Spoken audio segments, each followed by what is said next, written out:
Good morning mga bossing. Ito, XRM FI. Ang issue nito is tumitiyik pagka paunan or pag mainit na, nag-i-stop and then nawawala yung kickstarter. Pero after mapahinga na ilang minutes, mi-start ulit. So, ang hatol namin dito is either piston ring, or buong block set kung magkakatama yung block set. Kailangan lang po muna natin buksan para malaman. So, yung mga ganitong issue, marami kasi nakakaranas ng ganito. Budget po kayo ng mga 4,500 to 5,000 parts in labor sa buong block set na po yun. Pwede naman bumaba kung piston ring lang ang papalitan natin. Pero much better may ready po kayong budget para po pag backlash natin mapalitan natin yung mga dapat palitan. Yung sinasabi ko sa isa rin kanina, nasa ilalim.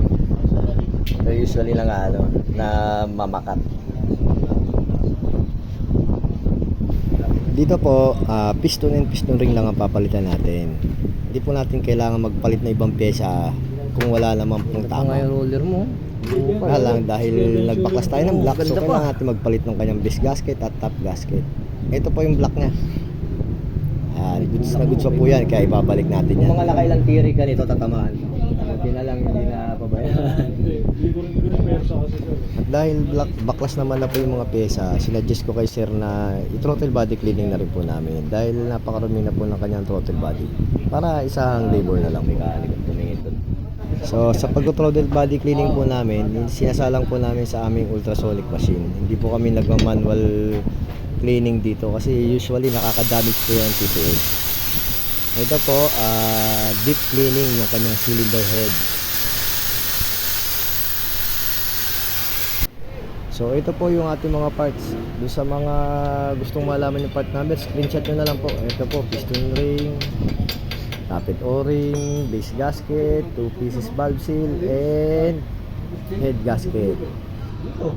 So kung magtatanong naman kayo kung magkano po inaabot na budget pagka ganitong mga issue, hindi po tayo nagpalit ng block budget ready ka po mga 3,000, kasama na po dyan yung labor, ECU reset, throttle body cleaning, at yung mga parts na pinakita ko po sa video. Pero kung kakailanganin po talaga natin magpalit yung block dahil may tama na po yung cylinder block, mag additional na lang po kayo ng 1,800 para po do sa block. Dito po, reset na lang ng kanyang ECU at i-tuning natin yung kanyang RPM at i-reset din natin yung kanyang TPS. May incident po kasi na nangyayari pagka nagbaklas tayo ng cylinder head at nag-throttle body cleaning, bumabagsak po yung minor. So kailangan po natin gamitan ng kanyang diagnostic tools, which is ayan po ang gamit namin, MSP Pro 100.